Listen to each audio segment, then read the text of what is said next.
Bueno, muchas gracias. Bueno, como les decía, esta es una actividad que se enmarca dentro de una serie de conversatorios como preparación a lo que va a ser la próxima debate y discusión que se va a generar con la instalación de la Convención Constituyente. Hemos ya analizado el primer ciclo, hablamos sobre el Estado y su distribución del poder desde el punto de vista territorial, concretamente de la descentralización regional.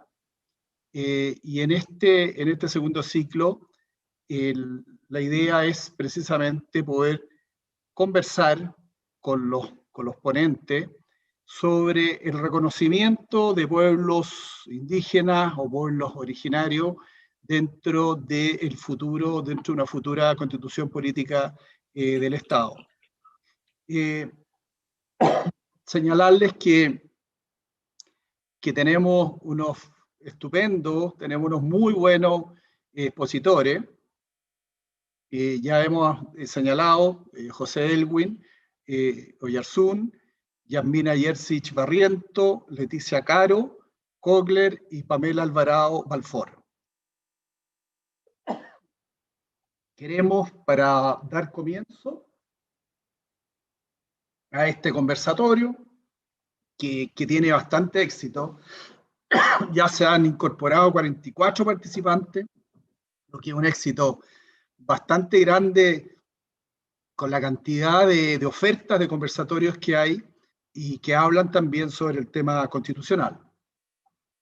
Como les digo, quiero dejar con la palabra a Yasmina Yersich Barriento, que es licenciada en Ciencias Jurídicas de la Universidad de Magallanes, de la Escuela de Derecho de la Universidad de Magallanes, magíster en Derecho de Daños de la Universidad de Girona y tiene un postítulo en Derecho de los Pueblos Indígenas.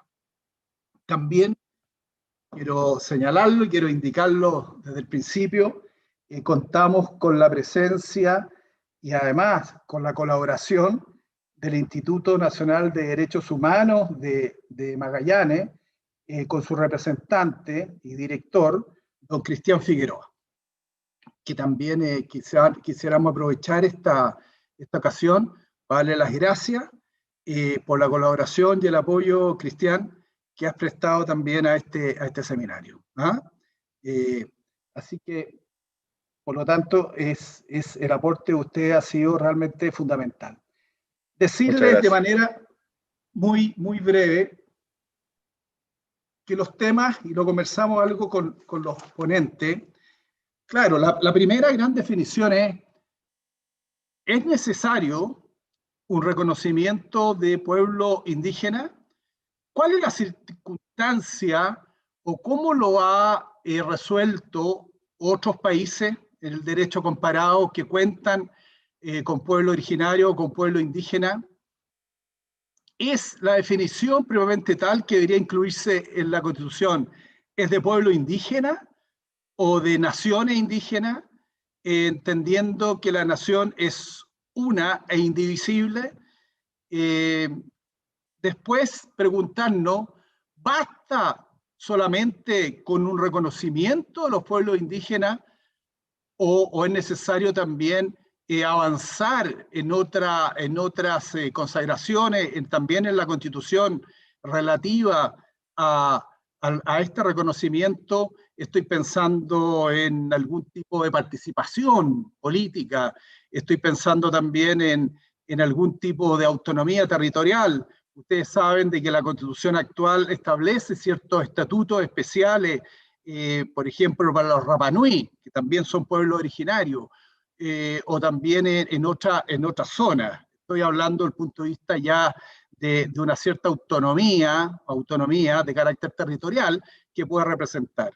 Y otra pregunta, ¿quiénes son los pueblos originarios en Chile? No quiero que me digan el registro de ninguna manera, pero ¿cuánto representan? El censo de 2017, el INE nos hablaba de 2.158.792 que se reconocían como pertenecientes a algunos de estos pueblos originarios. ¿Cómo lo vamos a hacer con la multiplicidad de pueblos originarios? ¿cómo se va a lograr un mecanismo de representación? Hoy día también se está discutiendo sobre escaños reservados para aquellos pueblos originarios. Yo creo que son preguntas interesantes, donde no solamente los expositores que han estudiado el tema, sino que también aquellos que representan a comunidades, como el caso de aquí de Leticia, que representa a Kawashkar, y Pamela, que representa a la comunidad Yagán. Bueno, esos son, quisiera nomás un poco motivar cuáles pueden ser las preguntas y en definitiva lo que va a generar un buen debate. Sin más, dejo a doña Yasmina Jersich, que ya la presenté. Yasmina.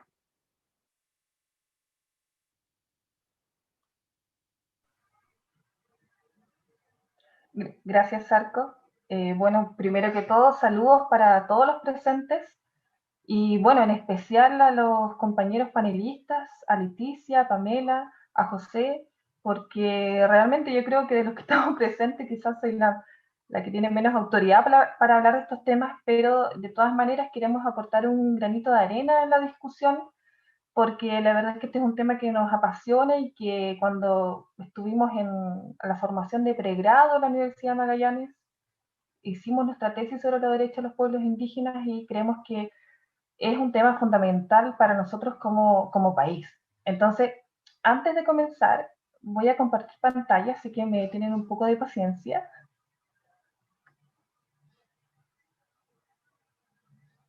Y les pido, no sé si Sarco o Diego de Comunicaciones, que me vayan confirmando que estoy bien ubicada en la presentación.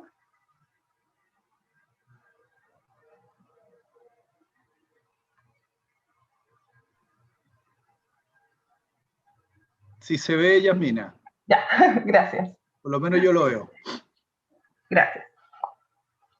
Entonces, bueno, como les indicaba, agradecemos la convocatoria y, bueno, nuestro tema central en general es hablar sobre los pueblos indígenas y el proceso constituyente. Y antes que cualquier otra cosa, como preludio de mi presentación, queremos decir que esto lo hacemos con mucho respeto a los derechos, a los pueblos indígenas, y en realidad lo que nosotros damos acá es más bien una perspectiva de lo que se ha hecho en materia jurídica, ya de lo que se ha avanzado y de los desafíos que uno puede ver de la perspectiva, ¿cierto?, de la ciencia del derecho y de la academia. Entonces, como breve introducción, la verdad es que esto, bueno, para muchos de los presentes lo que voy a decir, esto no es un misterio en cuanto a la relación que ha tenido el Estado con los pueblos indígenas y cuál es el escenario actual, ¿cierto?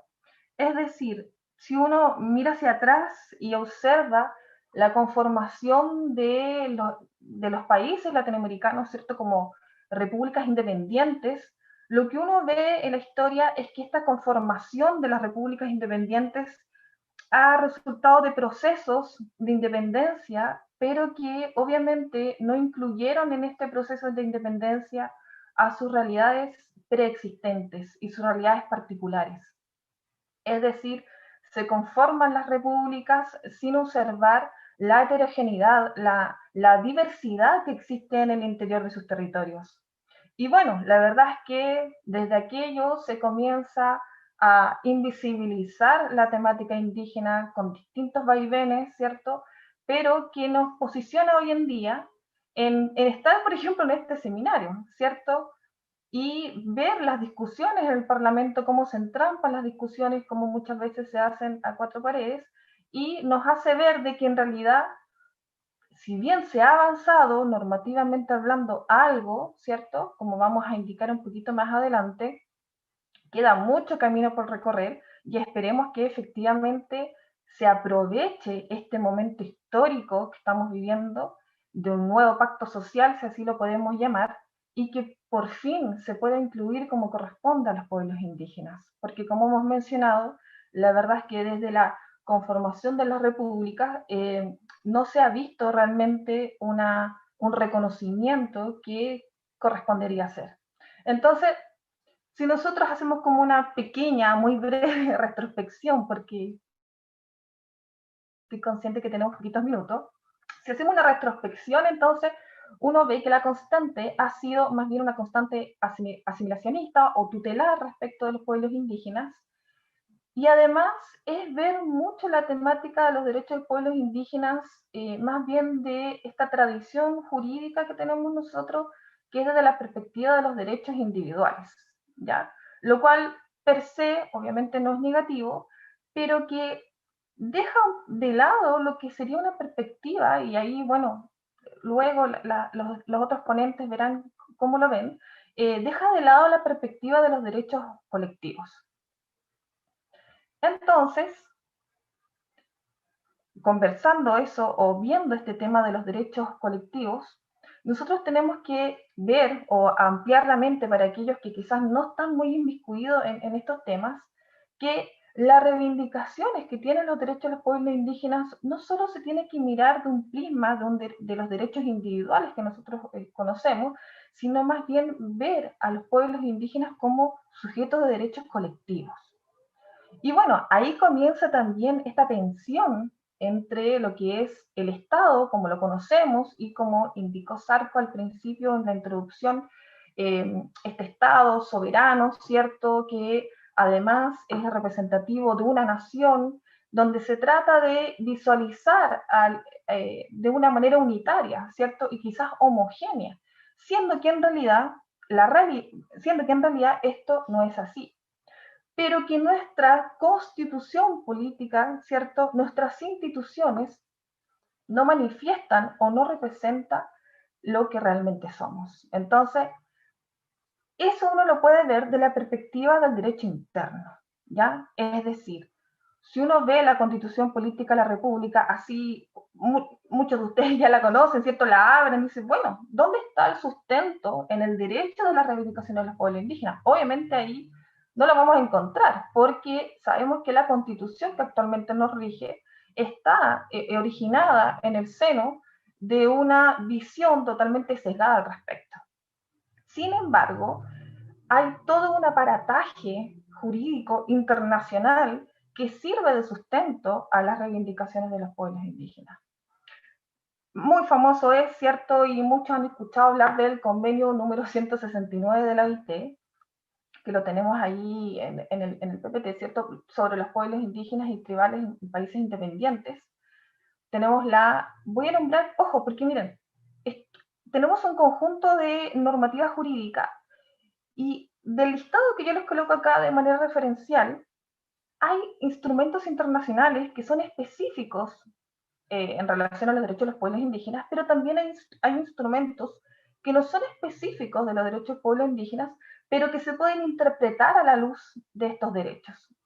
Por ejemplo, tenemos el convenio 169, que fue originado, ¿cierto?, y concertado específicamente respecto a los derechos de los pueblos indígenas. Pero también tenemos otros pactos, por ejemplo, el Pacto Internacional de Derechos Civiles y Políticos, que en principio son instrumentos generales, pero cuyas disposiciones han sido interpretadas a la luz de los derechos de los pueblos indígenas. Y eso resulta muy interesante, por eso yo también les coloco ahí la jurisprudencia internacional, porque se ha interpretado, se ha aplicado ya en causas internacionales estas convenciones de carácter general, pero a la luz de los derechos de los pueblos indígenas. Me explico, un ejemplo, el derecho a la propiedad, ¿ya? El derecho a la propiedad, que nosotros lo vemos como ese derecho a la propiedad, mirado de la perspectiva de un derecho individual, sin embargo, se ha interpretado a la luz de un derecho colectivo vinculado con el territorio. ¿Se fijan? Entonces, una interpretación armónica de convenciones generales internacionales, como es el Pacto Internacional de Derechos Civiles y Políticos, pero a la luz de los derechos de los pueblos indígenas. Bueno, entonces, lo que vemos reflejado acá, no vamos a dar detalles de las sentencias, ¿cierto? Ni tanto del contenido en sí de los tratados, pero lo que vemos es que hay todo un andamiaje jurídico que viene a dar sustento a los derechos de los pueblos indígenas. Sin embargo, entonces, nosotros vemos desde la fase interna que estamos bastante cortos al respecto, es decir, inclusive uno podría decir estamos acá conversando gracias a la normativa internacional, porque la normativa interna, y especialmente la de Chile, se ha quedado bastante atrás. Y eso hace que hoy en día tengamos una constitución que no tenga el reconocimiento a los pueblos indígenas. yo estoy conteste de que José va a hablar más respecto de las constituciones de otros países latinoamericanos que sí tienen un reconocimiento, a pesar que uno puede decir, bueno, en la práctica, qué tan victorioso ha resultado aquello, ahí ese es otro estudio, pero sí, por lo menos de manera formal, tienen un reconocimiento a los pueblos indígenas en sus constituciones. Entonces, todo esto que nace en un seno internacional, luego se va plasmando de manera progresiva en las constituciones de los países latinoamericanos. Entonces, eso resulta un gran avance. Ahora bien, entonces, acá hay una manera también de entender esto, porque si bien nuestra constitución no tiene un reconocimiento, ¿cierto?, expreso de los derechos de los pueblos indígenas, todo este catálogo de derechos que les he mencionado, que proviene del derecho internacional, podemos entenderlo que forma parte, ¿cierto?, de nuestro ordenamiento a través del artículo 5º, inciso 2. Porque hay un punto acá muy importante que también llama la atención y que hay que, digamos, ahí relevarlo, que es que cuando nosotros hablamos de los derechos del pueblo indígena estamos hablando de derechos humanos. Entonces, eso hace de que estos sean derechos humanos que deben ser respetados por el Estado y que se incluyen en nuestro bloque de constitucionalidad actualmente a través del artículo 5º, inciso 2. Sin embargo, lo cual nos parece insuficiente. Entonces, ¿cómo estamos con el tiempo? Ya me queda, va avanzando el tiempo. Entonces, fíjense que acá se va ocasionando un conflicto, que también el Sarco lo mencionó, que tiene que ver con esto de los pueblos indígenas como sujetos de derechos colectivos. Es decir, nosotros tenemos estas declaraciones, ¿cierto?, internacionales, tenemos jurisprudencia de la Corte Interamericana de Derechos Humanos que explicita esta circunstancia de que los pueblos indígenas son sujetos no solo de derechos individuales, sino que también sujetos de derechos colectivos. Entonces ahí comienza una relación dialéctica entonces entre el Estado y los pueblos indígenas. ¿Cómo los pueblos indígenas conviven con el Estado o deberían convivir con el Estado teniendo autonomía? ¿Ven? Entonces, ahí comienza también la discusión, es que si se reconoce a los pueblos indígenas en la Constitución, entonces, ¿cómo debería ser la nomenclatura que tendríamos que utilizar en nuestra Constitución?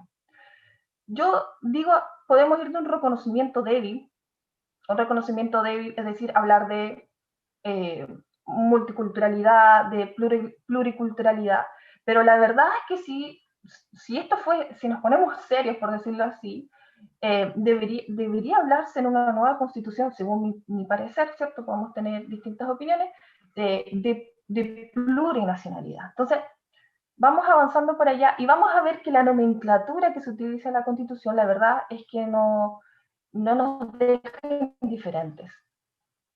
Ahora, bueno, yo ya me estaba adelantando un poco, solamente para indicar que los intentos para reconocer a los pueblos indígenas en la Constitución han sido varios, ya desde lo que se denomina como la vuelta a la democracia, han sido varios los proyectos que se han presentado para reconocer a los pueblos indígenas en la Constitución, pero ya se estarán imaginando que la verdad es que siempre ha habido o ha existido un conflicto con la noción de pueblos indígenas, ¿ya? ¿Por qué? Porque para un sector más conservador, entonces, siempre dicen, no, lo que pasa es que no está afectando la soberanía, la indivisibilidad, ¿cierto?, de la nación, pero la verdad es que eso, para otras constituciones de otros países latinoamericanos, por lo menos formalmente ya ha sido superado y se han reconocido como países plurinacionales, que en realidad es lo que somos, o sea, lo que se está haciendo es reconocer una realidad. Entonces, no les voy a leer acá para no aburrirlos, pero solamente para graficar. Te quedan 2 minutos. Perfecto. Solamente para graficar de que han sido varios los intentos para reconocer a los pueblos indígenas. Fíjense que el último intento fue el 2018, con la salida de la presidenta Michelle Bachelet, que tampoco, ya que yo tengo ahí en rojito, tampoco transitaba hacia una plurinacionalidad, sino que era un reconocimiento mucho más tímido. Entonces, para ir terminando, los pueblos indígenas deben ser reconocidos, en mi opinión, en la Constitución. Deberíamos transitar, si es que los mismos pueblos indígenas quieren, obviamente, a una plurinacionalidad, ir más allá de una mera pluriculturalidad. Y el mecanismo para participar de estas constituciones, y yo lo dejo plasmado y que ojalá lo desarrollen las compañeras panelistas, porque hoy en día se está discutiendo full, ¿cierto?, lo que son los escaños reservados. Y hay puntos muy sensibles ahí, supranumerarios, es decir, extra los 155 escaños, dentro de los 155 escaños. Solo quiero dejar un punto, es que independiente de eso, tenemos que preguntarnos, estos escaños, si es que salen a la luz, ¿se van a repartir de manera o con un criterio demográfico? Es decir, los que tienen los pueblos con más población tienen más escaños y los con menos población menos escaños. Entonces, ese para mí es un tema sensible, porque si hay pueblos indígenas que hoy tienen poca población, ha sido producto de los mismos procesos históricos. Entonces, de alguna manera estamos siendo responsables de esos procesos. Pero bueno, escaño reservado a consulta indígena. El derecho a la consulta está en los tratados internacionales y la verdad es que acá en este momento se está omitiendo. Hay mucha discusión sobre los escaños reservados, pero la verdad es que no se está ejecutando una consulta para que sean los mismos pueblos los que digan cómo quieren participar en la generación de un nuevo pacto. Entonces, por último, como ya les había esbozado, ¿cuál sería un eventual contenido de la Constitución? Pensando primero que es muy importante la participación para que este proceso sea realmente legítimo. Creo que los derechos territoriales es el eje de todos los otros derechos. Si hay algo que yo creo que caracteriza a los pueblos indígenas, su relación con el territorio. El territorio es vida, el territorio es la base de la cultura de los pueblos indígenas. Entonces, ese es un punto que debería estar, para mí, parecer sí o sí reconocido en conjunto con una plurinacionalidad. Reflexión final, hacer énfasis a la consulta indígena, y solo dar énfasis que estamos en este momento histórico, que la verdad es que si no se lleva bien, lamentablemente yo creo que se va a traducir en una retirada de los pueblos indígenas, porque se va a haber perdido la confianza. Y si de hecho, eso ya está pasando, ya pasó. Así que bueno, atento ahí a lo que pasa en la comisión mixta de los escaños reservados y ojalá sea de la mejor manera, a pesar que somos de la idea de que debió haberse respetado en este momento la consulta. Bueno, eso, puntos pendientes lo conversaremos después. Perdón. Muy bien. Vamos a pedirle al hospedador que me ayude a iniciar. ¿Cómo se retira esto, oye? Ahí. Yo lo retiro ahora. Ya, por favor. Ahí. Muy bien. Bueno, Yasmina ya hizo su ponencia, nos ha dejado varias preguntas, donde los ponentes representantes de pueblos originarios nos pueden también después comentar sobre los criterios de representación, qué pasa con la consulta indígena, los escaños reservados, estos supernumerarios. Yo creo que, y también está siempre el tema de la autodeterminación, además de la plurinacionalidad. Vamos a dejar con la palabra entonces a José Elwin, ya lo hemos presentado, él es abogado, y también él hace bastante tiempo ha estado trabajando estos temas con una mirada, me atrevería, José, desde el punto de vista de derechos humanos. Siempre él ha estado metido en los temas de derechos humanos, yo creo, esa es mi opinión por lo menos, que ahí derivó también a la preocupación por el reconocimiento y el estudio de los pueblos originarios, no solamente en nuestro país, sino que también en otras latitudes. Él es de la Universidad de Chile, y está además decir que fuimos compañeros de escuela en la gloriosa Escuela de Derecho de la Universidad de Chile, magíster en Derecho de la Universidad de Columbia Británica y especialización en Derecho Humano y coordinador programa Globalización y Derecho Humano Observatorio Ciudadano de Temuco. Además es profesor de varias otras universidades, Universidad Austral, y también un estudioso y un investigador permanente sobre el tema. José, tienes la palabra. 15 minutos, yo sé que tú eres muy respetuoso. Bueno, muchas gracias por la invitación a la Escuela de Derecho de la Universidad Magallanes, donde tuve el privilegio de estar el año pasado, al INDH, que conozco bien también, y por cierto a Leticia y a Pamela, a quienes he tenido el privilegio de conocer, Sarku, y Angie de la facultad, y Yasmina, que acaba de hacer su presentación. Todos estamos conscientes que estamos en un momento muy importante para el futuro de Chile. 4 de 5 ciudadanos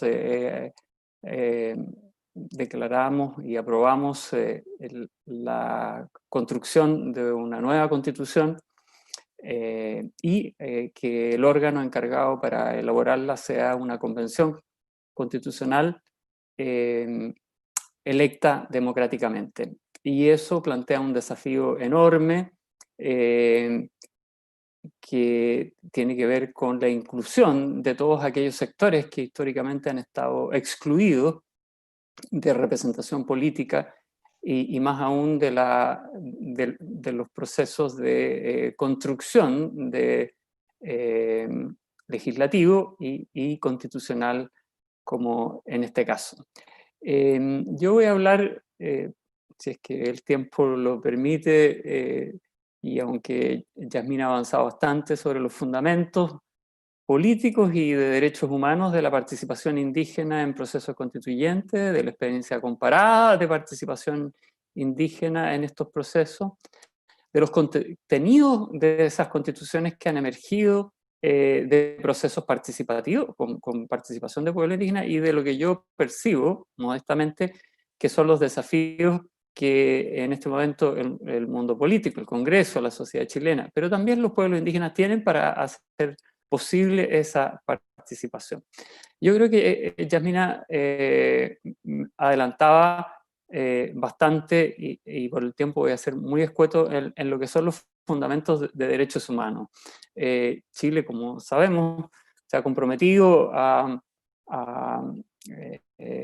cumplir una serie de normativa internacional, tanto de aplicación general como específica para los pueblos indígenas, y allí se contienen ciertos principios y ciertos derechos que son fundamentales de respetar en este momento de un proceso constituyente. Uno de ellos es el de igualdad y no discriminación, y es evidente que los pueblos indígenas han estado excluidos de los espacios de toma de decisión y por lo tanto tienen que estar representados para estar en igualdad de condiciones que otros sectores de la población nacional.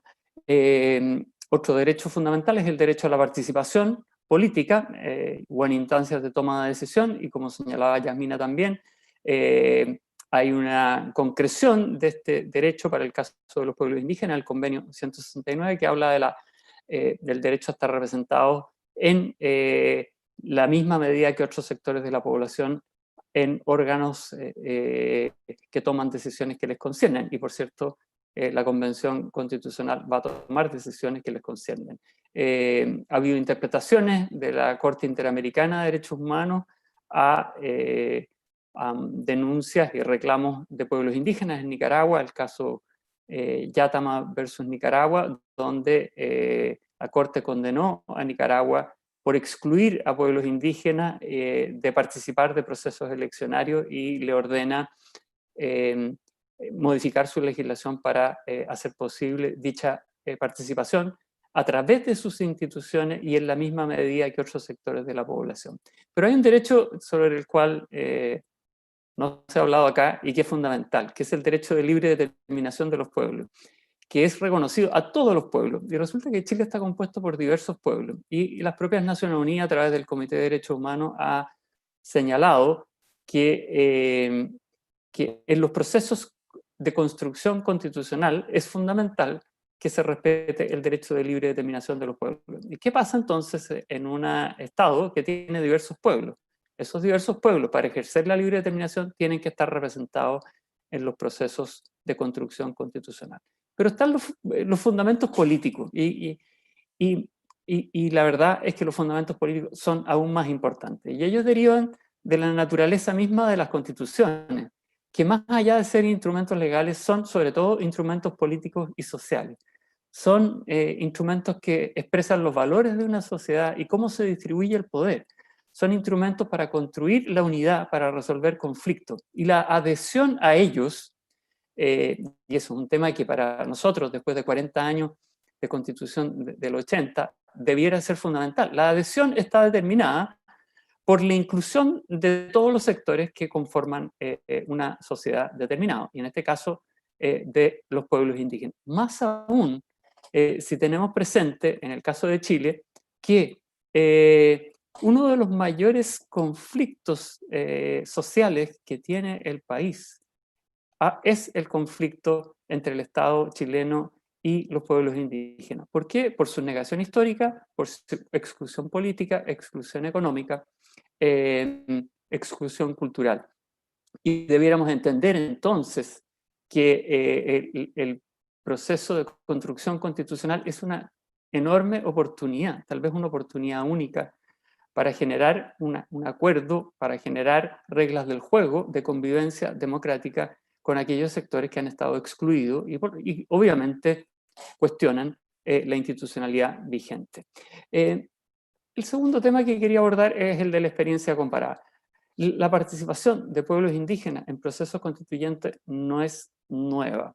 Ya en América Latina, a contar de los años 90, en los procesos de democratización del Estado, los pueblos indígenas han tenido un protagonismo importante.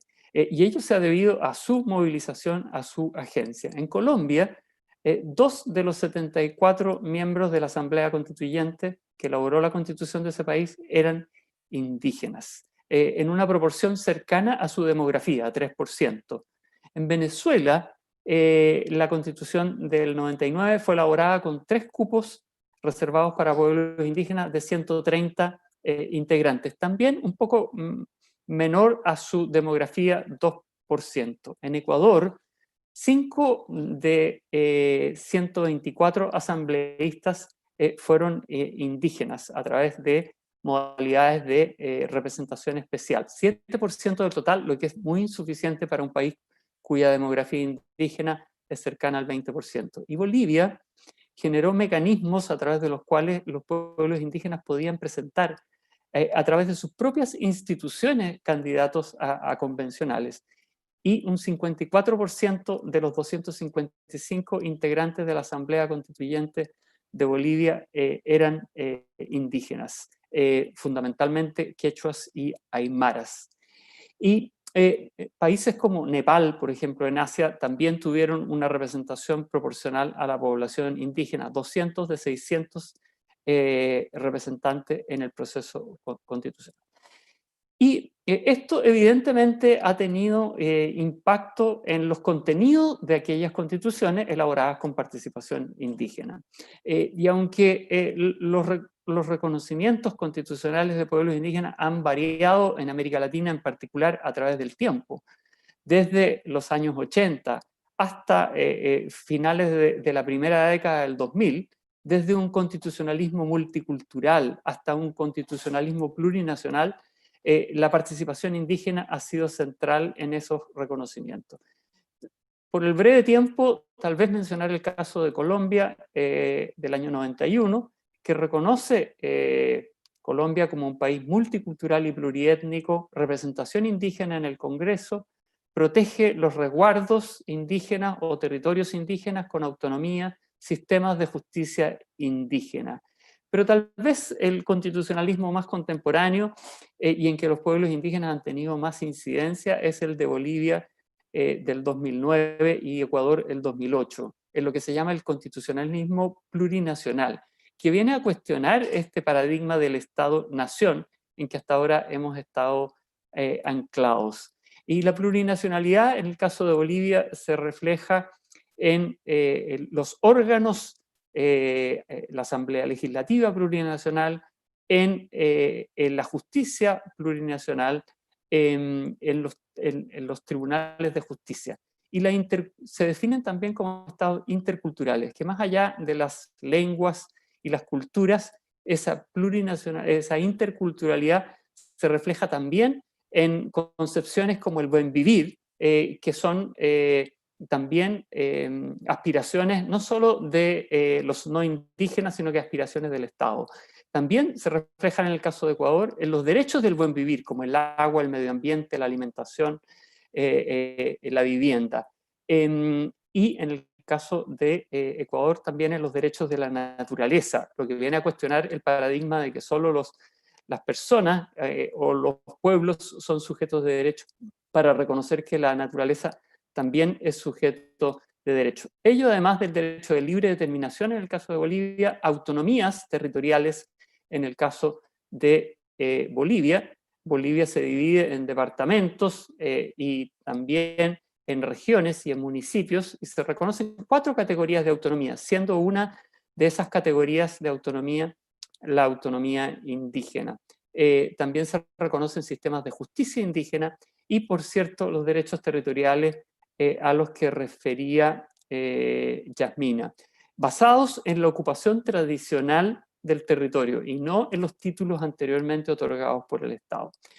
Cierto, y hay que señalarlo, estas constituciones que han innovado enormemente en la teoría constitucional han generado muchas expectativas y también muchas frustraciones. Y ahí los pueblos indígenas de esos países han sido críticos de que esas constituciones no han concretado aquellos derechos que les han sido reconocidos por la agencia indígena y por la participación indígena. Sin embargo, no cabe duda de que esos derechos que están ahí reconocidos han permitido a pueblos indígenas utilizar de las herramientas políticas, incluyendo la participación política, para exigir el reconocimiento de derechos que les han sido reconocidos. Por último, este gran tema, sobre todo por el momento que estamos viviendo, en que, producto de la movilización indígena, se ha llegado a formular un proyecto de reforma constitucional que fue aprobado por la Cámara de Diputados y que está en una comisión mixta, como señalaba Yasmina, para escaños especiales de pueblos indígenas en el órgano constituyente. Pues bien, se trata de una representación proporcional, supraconvencional, va a decir más allá de los 25, más allá de los 155, pero que en este momento la comisión mixta, luego de la oposición tenaz del gobierno, no ha llegado a acuerdo. El gobierno propone 15 dentro de los 155 convencionales, la oposición ha bajado de 24 a 20, incluso 18 convencionales indígenas, 9 dentro de los 155 y 9 supraconvencionales. Y también un padrón especial sobre la base de la autoidentificación. Pues bien, desafíos para el Congreso: entender que es una oportunidad única para resolver o para abordar, generar caminos para abordar un conflicto histórico que, en la medida que mantenga a los pueblos fuera de los procesos institucionales, los pueblos indígenas van a optar por caminos no institucionales. Y no sería raro, como ha ocurrido en otros contextos, que los niveles de conflictividad a los ya existentes fueran mayores y se generaran espirales de violencia que no quisiéramos. Y para los pueblos indígenas, y ahí por cierto que la opinión de Leticia y de Pamela es fundamental, también entender, porque hay una discusión enorme al interior de cada pueblo, porque todos los pueblos somos diversos, el pueblo chileno es muy diverso, los pueblos indígenas también, de que aquí hay una oportunidad histórica y de que en la medida en que no se utiliza este espacio, es muy posible que la exclusión histórica de los pueblos indígenas se mantenga en este proceso de construcción constitucional. Me quedo hasta ahí por ahora. Gracias.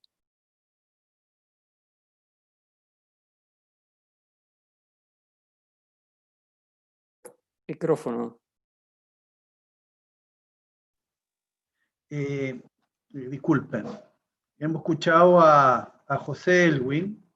Él ya empezó a esbozar en el derecho comparado no solamente el reconocimiento de los pueblos indígenas, el reconocimiento de la multiculturalidad y la multipluralidad, sino que también en figuras más de autonomía territorial en algunos casos. Ese es un tema que también yo creo que va a generar bastante debate, desde el punto de vista si en nuestro país se reconocería una cierta autonomía territorial respecto de algunos pueblos originarios. Habla también de derechos territoriales y justicia indígena. Interesante, ¿no? Vamos ahora a dejar para que nos comenten en los 15 minutos que hemos establecido para todos, han sido a veces un poquito más, a dos representantes que tienen de pueblo originario, que tienen la gran particularidad que son mujeres, lo que también es uno de los grandes, de los temas que también vamos a tratar acá, el reconocimiento y la igualdad de género. Como digo, vamos a dejar a Leticia Caro, ella es representante de la comunidad Cahuáscar, Nómade del Sur. Leticia, vamos a darte los 15 minutos que le hemos dado a los demás ponentes y nos gustaría mucho que nos contaran cuál es la realidad de ustedes como Cahuáscar en la región de Magallanes y de qué manera a ustedes les gustaría sentirse representados también en esta convención constituyente y también agregar los temas que se han mencionado por parte de los dos expositores. Te doy la palabra, Leticia, y muchas gracias por tu participación. Hola a todos. Primero es que soy representante de la comunidad Cahuéscar, Grupos Familiares Nómadas del Mar. Voy a tratar de compactar toda la información porque la verdad es que es un poco difícil contarlo en 15 minutos. Pero lo que hoy en día está sucediendo con la situación de escaños, que nace a partir de una situación política que se da el 14 de noviembre en el acuerdo político o pacto por la paz, que en el minuto determinado no contempló a los pueblos indígenas. Dentro de ese pacto no estaba contemplado los pueblos indígenas, entonces luego había que subsanar esa situación. Y esa situación claramente se subsanó a través de más acuerdos políticos. Sucede que nosotros ni siquiera estuvimos dentro del plebiscito. No existía una opción que diera donde nosotros pudiésemos optar por la forma de participación quizás o por cómo queríamos esta situación de cambio constitucional, es decir, asamblea plurinacional o asamblea ciudadana plurinacional, pues no existe, porque todo esto es parte de un acuerdo político. El que nos lleva a esta situación donde se vulnera el derecho a consulta que nosotros esperábamos que se contemple inmediatamente después del acuerdo político. Porque si bien se ha dicho que este acuerdo fue solicitado por la ciudadanía, todos sabemos que eso no es así. La ciudadanía pedía asamblea ciudadana, otros pedíamos asamblea ciudadana plurinacional, por lo tanto lo que se da allí es finalmente un acuerdo político que termina con un poco tratar de controlar a las masas y a las distintas personas que nos estábamos manifestando. Como no se había contemplado, y dije antes, la situación de la participación de los pueblos indígenas, se propuso escaños reservados, que nosotros vinimos a enterarnos muy tarde de aquello, pues esto fue propuesto por grupos también organizados políticos, donde se hacen indicaciones, hubo muchas indicaciones y se toma esta de escaños. Ahora, ¿quién decide? ¿Quién decide la forma de participación de los indígenas?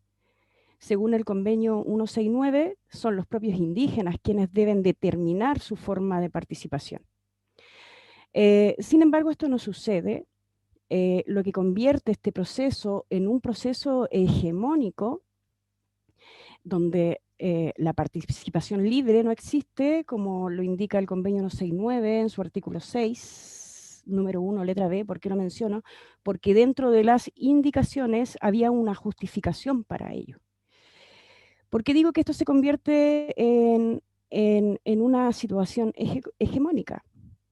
Pues la participación libre no existe. Primero, el Estado, el gobierno, la academia, quien decide por los propios pueblos, y también existe la situación de los pueblos mayoritarios, que en este caso la participación efectiva para las minorías étnicas tampoco existe. Hoy en día en la discusión lo que se está dando es que para las minorías étnicas, tanto como Cahuéscar, Yagán, Coya, Chango, exista medio escaño. O sea, en este caso, medio escaño para Cahuéscar y medio escaño para Yagán. También se habla de los pueblos como de manera porcentual, de densidad poblacional. Pues eso tampoco es correcto, porque los pueblos no se cuentan, se pesan. Eso vulnera también, en este caso, nuestros derechos indígenas, derechos adquiridos, y también vulnera la participación a través del convenio 169 en la consulta indígena propiamente tal.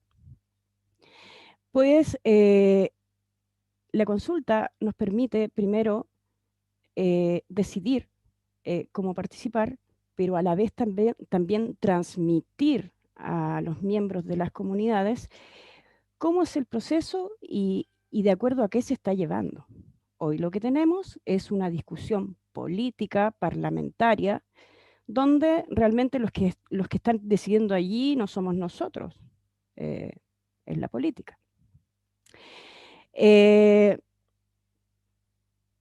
Los escaños para nosotros representan realmente un peligro, pues estos escaños propician el fin de la consulta indígena y los pueblos indígenas habíamos avanzado, aunque con mucha dificultad, a través del convenio 169 hacia la participación efectiva.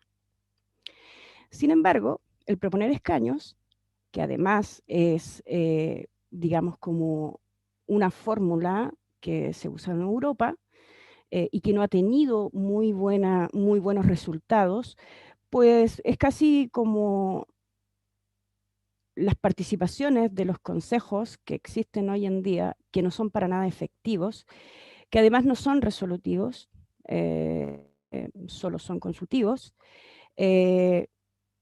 Así es que la verdad es que situación escaños a nosotros no nos sirve. Luego de creada, digamos, la Constitución, debiera someterse distintas leyes, y hay muchas leyes que nos afectan directamente, y al proponerse o al reconocerse esta situación de participación de escaños, nosotros quedaríamos exentos de poder participar de la redacción o de poder proponer o de poder dar a conocer las distintas leyes que existen. Los pueblos indígenas, además, somos pueblos preexistentes, pueblos, naciones preexistentes. Por lo tanto, el reconocimiento debiera avanzar hacia allí. Sin embargo, de acuerdo a cómo está hecha esta situación, no podemos avanzar, no podemos construir un Estado plurinacional en torno a la discusión que hoy existe. Los escaños realmente no está demostrado en ninguna parte que hayan funcionado, y están lejanos a los derechos políticos consagrados en los distintos tratados políticos o derecho internacional, por así decirlo. Y también nos llevan a esta situación en la que nos encontramos hoy día, es que es de una división absoluta entre los propios pueblos indígenas, porque uno nosotros, por ejemplo, en las comunidades a las que nosotros tenemos llegada, no tenemos participación política, no tenemos llegada política tampoco, y tampoco hacemos acuerdos políticos, pues nosotros somos pueblos indígenas. Sin embargo, en el caso Cahuéscar, estamos sujetos a variadas formas en que podríamos ser suplantados, por así decirlo. En este caso, existen también indígenas que participan de partidos políticos y ellos tendrían asegurado un poco esta situación de cómo llegar. Dentro de las indicaciones, porque nosotros sí participamos tratando de salvar la situación con un par de indicaciones, nosotros dijimos que los indígenas que vayan de escaño no debieran ser actores políticos ni ser militantes tampoco de partidos políticos, no debieran tener algún tipo de trato con industrias extractivistas, pues sabemos que hay por ahí muchas, ay, se me olvidó la palabra, pero bueno, ahí se puede crear cierta esfera de intereses creados que a nosotros no nos convendrían de ninguna manera. En el caso nuestro, que estamos defendiendo el territorio de, por ejemplo, la salmonicultura. La autodeterminación y también la libre determinación tienen muchas interpretaciones. Y en este caso, los grupos mayoritarios se defienden con libre determinación, autodeterminación, pero nosotros no estamos dentro de esas situaciones.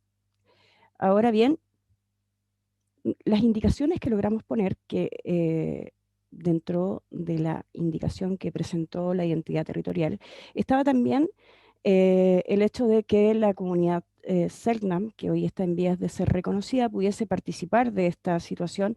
Sin embargo, todas las indicaciones que nosotros pusimos, los parlamentarios las sacaron volando, salieron por cualquier parte. Se mencionaron creo una vez y nunca más. Entonces eso nos deja también este vacío que hoy existe en cuanto al reconocimiento de nuestros derechos. También se ha discutido, ayer estuve escuchando Leticia, te a la quedan comisión. 3 minutos. Ok, estuve escuchando a la comisión mixta y dicen, bueno, el pueblo Cahuéscar y Yagán, si bien son minoritarios, también merecen representación. Pero nunca dicen por qué somos minoritarios. Somos minoritarios porque los pueblos indígenas australes fueron víctimas de genocidio. Sin embargo, ni los parlamentarios, ni el Estado, ni los gobiernos lo reconocen. Finalmente, en honor al tiempo, el proceso constituyente ha representado para nosotros la mayor vulneración. Quizás en la historia nosotros sabemos que en las distintas constituciones, en las constituciones que se crearon anteriormente, nunca habían estado ni siquiera la ciudadanía y tampoco los pueblos indígenas. Quizás esto no representa un hecho histórico, porque en este hecho histórico también nos están vulnerando. Ahora, haciendo una redacción simple de cómo debiera ir escrita nuestra posición dentro de la nueva constitución, creemos que debiera ser que Chile no reconozca a los indígenas o se reconoce a los pueblos indígenas de Chile, porque los pueblos indígenas no son de nadie, se autopertenecen.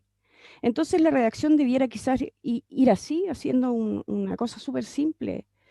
Debía decir, Chile es un Estado plurinacional, reconoce a las naciones de pueblos, originarios y su preexistencia dentro de sus territorios ancestrales, comprendidos dentro del territorio estatal. Es deber del Estado resguardar y asegurar el ejercicio y la autonomía de los pueblos, el derecho constitucionario, políticos y civiles de las naciones preexistentes. Creemos que quizás pueda ser una buena redacción. Ahora bien, nosotros nos salimos de la situación porque creemos que lo primero que que el Estado y los gobiernos deben considerar para los pueblos indígenas es la dignidad, y no otra situación que comprende solo situaciones políticas. Así es que decidimos retirarnos de la carrera, pues nosotros ya nos autodeterminamos. Nos autodeterminamos en el momento que decidimos proteger el territorio y autorreconocer nuestro territorio ancestral. Y creo que si el Estado no puede, de alguna manera, reconocer los derechos de los pueblos indígenas, nada tenemos que hacer allí, no pertenecemos allí. También solicitamos que se suspenda un poco la situación de resolución dentro del Parlamento. Sin embargo, también se hizo oídos sordos, pues dicen que esto no puede tener más demora. Y yo creo que algo bien hecho debe demorar el tiempo que debe demorar, pues el tiempo de los pueblos indígenas no es el tiempo de los yema, que son los chilenos. Así es que eso, gracias. Muchas gracias, Leticia. Muchas gracias por tu opinión. Yo creo que has manifestado ahí, yo me atrevería, no sé, a señalar, como lo digo con mucho respeto, que dentro de la multiplicidad de pueblos originarios, pueblos indígenas, hay, como tú dices, lo importante no es el número, es el peso.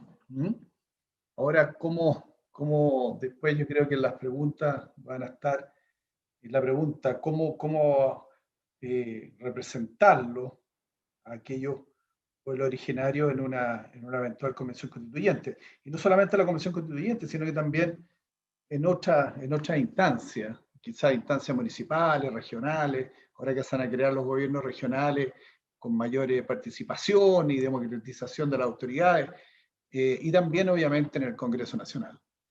Le vamos a dar la palabra a Pamela Alvarado, que ella representa a la comunidad Yagán, Bahía Mejillones.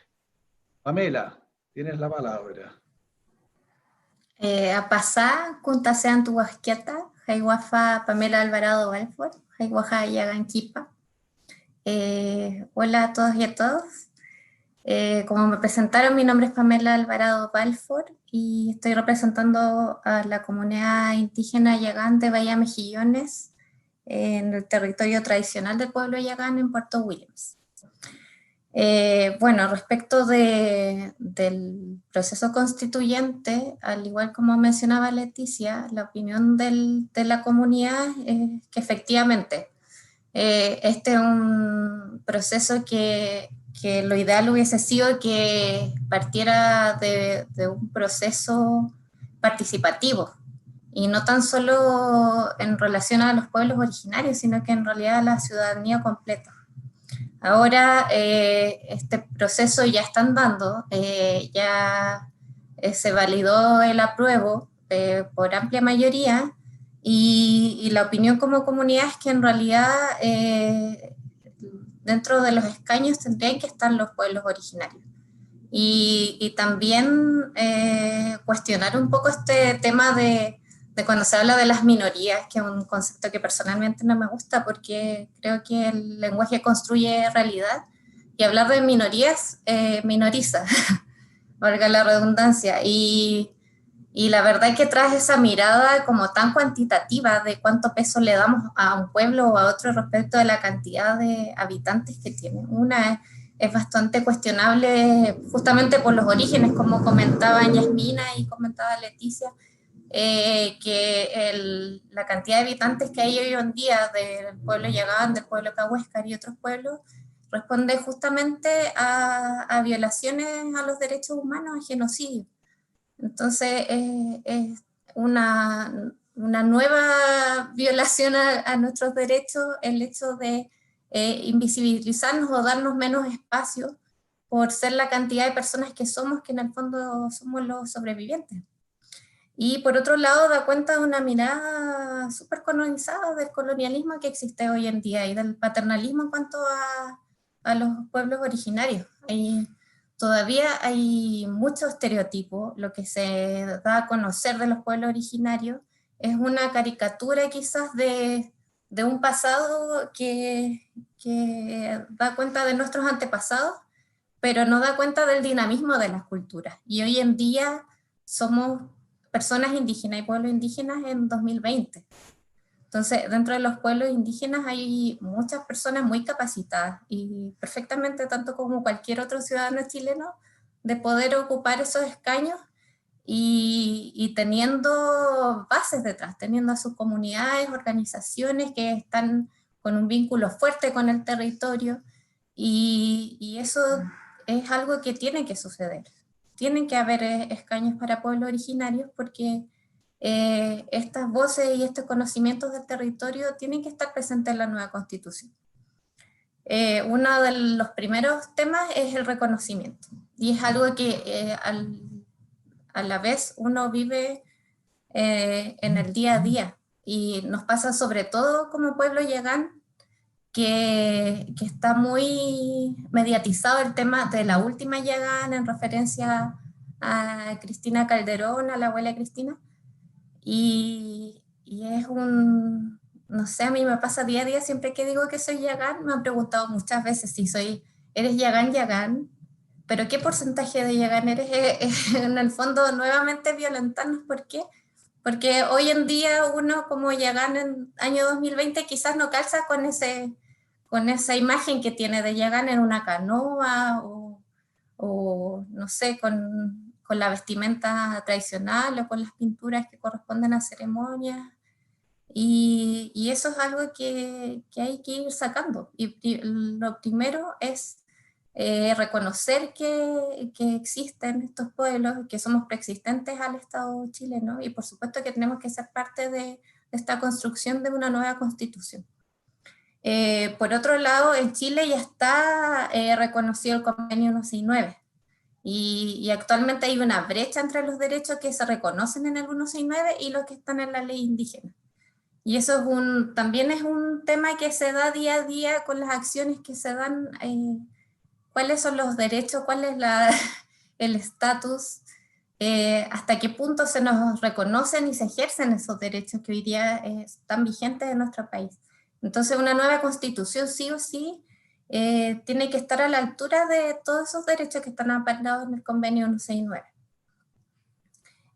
Asimismo, el tema de los derechos colectivos. Es súper importante que es algo que aparezca y esté reconocido y en el marco, porque es algo que genera muchos conflictos. Y el otro tema que es de gran importancia es el vínculo con el territorio, que para los pueblos originarios es un tema central y que ha ido en el último tiempo, sobre todo, en el centro de todas las luchas que está llevando la comunidad. Al igual que el pueblo cahuéscar, como comentaba Leticia, la comunidad también ha estado en la lucha con la industria salmonera que ha sido devastadora en la región y sobre los ecosistemas, y es algo que para el pueblo yagán y para el pueblo cahuéscar es de vital importancia. Y no solo para el pueblo y nuestros descendientes, sino que para toda la ciudadanía y las generaciones que vienen. Eso es algo que también es de gran importancia y tiene que estar presente en una nueva constitución. Yo creo que esos son los ejes centrales a estar. Y realmente es de esperar que este tema se pueda resolver y que se puedan vencer esas miradas coloniales y paternalistas que hoy en día están llevando la discusión y atrampándola, porque efectivamente no se puede limitar a un número el tema de cómo se van a asignar estos escaños que hoy en día ni siquiera están garantizados y que sí o sí deben estar. Cómo asignar medio escaño como una media persona o a pueblos que quizás son muy distintos, que también tiene que ver con parte del estereotipo. El pueblo yagán y el pueblo cahuéscar, si bien son pueblos que tienen cosas en común, como que fueron pueblos canoeros, que ambos en la región de Magallanes, somos pueblos distintos, con lenguas distintas y distintas tradiciones. Entonces, no se nos puede invisibilizar de esa manera. Cada pueblo tiene una riqueza cultural detrás, una historia, y todo ese conocimiento está en las personas que están vivas hoy en día, y que hay mucho que entregar, y somos también parte que conforma este país. Entonces, en una nueva constitución, tanto en su construcción como en el resultado de esta, tiene que dar cuenta de esa diversidad y tiene que amparar los derechos de todas las personas que estamos actualmente en el país, sea chilenos, cahuéscar, yagán, aymara, lo que sea, independiente de la cantidad de personas que lo conformen o se declaren así. Esto de los escaños no es un favor, no es un beneficio, sino que al contrario, hay una historia de exclusión a los pueblos originarios, por tanto es una medida de restitución y una necesidad para que efectivamente haya una igualdad y una posibilidad de acceder a tener una voz y un voto dentro de la creación de esta nueva constitución, que es de gran importancia para todos. Porque de otra manera, en realidad, es prácticamente imposible que personas de pueblos originarios lleguen a ocupar los otros escaños. Las condiciones no están dadas. Las reglas no son parejas. Entonces, en realidad creo que es un deber y es un derecho para poder aportar esta mirada de las distintas culturas que en el fondo vienen a enriquecer lo que es este país que debería ser reconocido, plurinacional, y que debería haber una real interculturalidad y un respeto por las distintas visiones, y no esta mirada quizás tan vertical o paternalista de lo que se puede entregar. Creo que es algo necesario que este acuerdo que se hizo hace un año ya vayan teniéndose todas las correcciones necesarias para que al momento de realizarlo pueda considerar todas las visiones que existen en el país y toda esta diversidad que hay plasmada en este nuevo documento.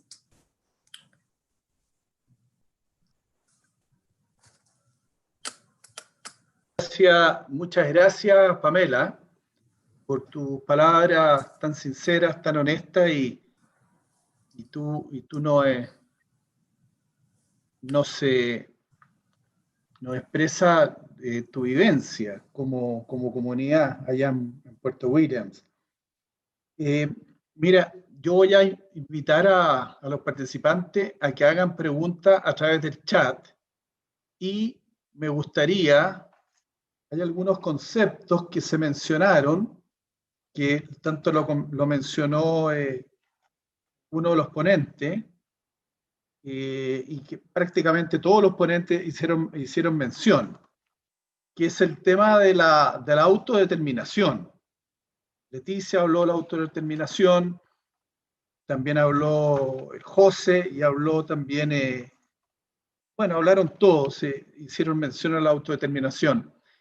Yo me gustaría preguntarle a ustedes qué se entiende por autodeterminación y cuál sería la diferencia de la autodeterminación con una autonomía territorial, y cómo eso se conjuga o cómo se conecta con la idea del Estado, o con la idea de las autonomías territoriales, con las autonomías territoriales que existen en otras partes del mundo. Yo no sé, ofrezco la palabra a los ponentes. José. Bueno, gracias, Sarko, y bueno, gracias a todos por las intervenciones. Y creo, así brevemente, sobre la pregunta que hace Zarco, que el derecho de libre determinación es el derecho que le corresponde a todo pueblo a determinar libremente su condición política, económica y social. Y este derecho está reconocido también a los pueblos indígenas. Y la Declaración de Naciones Unidas sobre Derechos de Pueblos Indígenas reconoce que como una forma de ejercer la libre determinación, y no señala que sea la única, los pueblos indígenas tienen derecho a la autonomía en asuntos internos y locales. Y hay una gran discusión de qué otras implicancias puede tener el derecho de libre determinación, aunque tanto la Declaración de Naciones Unidas como la Declaración Americana dicen que en un articulado específico que estas no pueden menoscabar o significar la ruptura del Estado. Pero más allá de la cuestión conceptual, yo creo que tal vez sí puedo aportar en algo, digamos.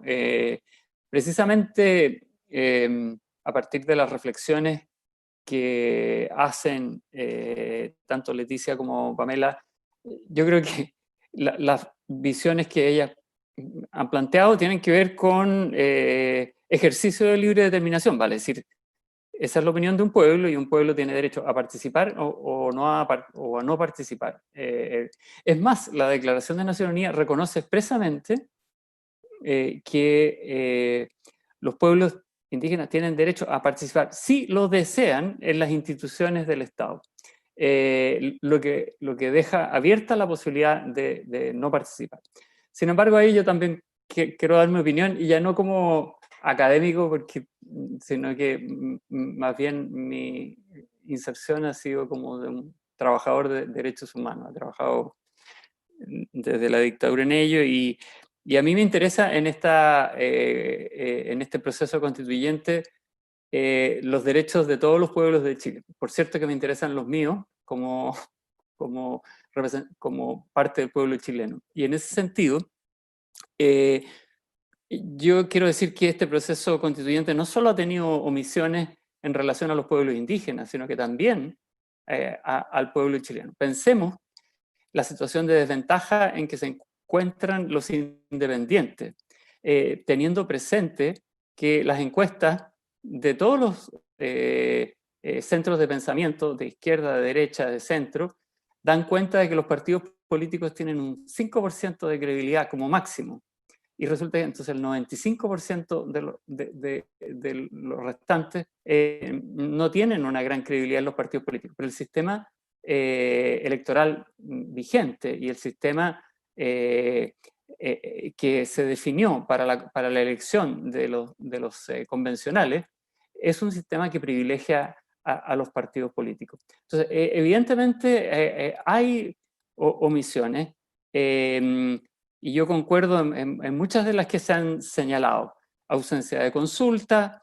Tal vez uno podría discutir si es que no ha habido agencia indígena, y yo creo, porque he seguido de cerca el proceso, y uno podría decir, bueno, que son académicos, que son los partidos políticos. No, mi percepción modesta es que esto se movió porque pueblos indígenas de norte a sur se movilizaron. Y yo he visto en declaraciones del 12 de octubre que también hay organizaciones Cahuáscar, también hay organizaciones Yagán exigiendo esta participación, con toda la incertidumbre que significa, y yo daba cuenta, de que de que constituciones que reconocen los derechos del pueblo indígena no siempre han alterado las relaciones de subordinación, de dominación, pero son un camino, probablemente un camino largo, pero, y con esto termino para que todos puedan dar su opinión, Leticia refería a los conflictos territoriales, y claramente los conflictos del mar, los conflictos con la salmonicultura. Yo me pregunto, ¿qué caminos se pueden adoptar para establecer reglas del juego diferentes en la relación pueblos indígenas e industria extractiva? ¿Qué caminos se pueden tomar para que los pueblos indígenas tengan el control sobre sus territorios y no necesariamente estos queden en manos de empresas transnacionales que los explotan muchas veces inadecuadamente, como hemos visto en el caso de la salmonicultura. Y la verdad es que la experiencia comparada demuestra que si bien hay muchos problemas con la implementación de las constituciones que reconocen derechos a pueblos indígenas, son un camino posible. Y en la Araucanía vemos, yo vivo en la Araucanía, hay dos estrategias y hay dos caminos posibles. Un camino es transformar la institucionalidad y por la vía de la transformación de esa institucionalidad generar autonomía, generar recuperación territorial, generar procesos de fortalecimiento cultural. O el otro camino que ya está planteado en la Araucanía es el de las vías de hecho. En un estado que tiene las policías que tiene, en un estado altamente militarizado, generalmente los pueblos indígenas tienden a, o son aquellos que son víctimas, ¿no es cierto?, de la represión de las fuerzas policiales del Estado. Entonces, yo creo que también el debate hay que plantearlo en esos términos, reconociendo que hay muchas falencias en este proceso hasta ahora en desarrollo.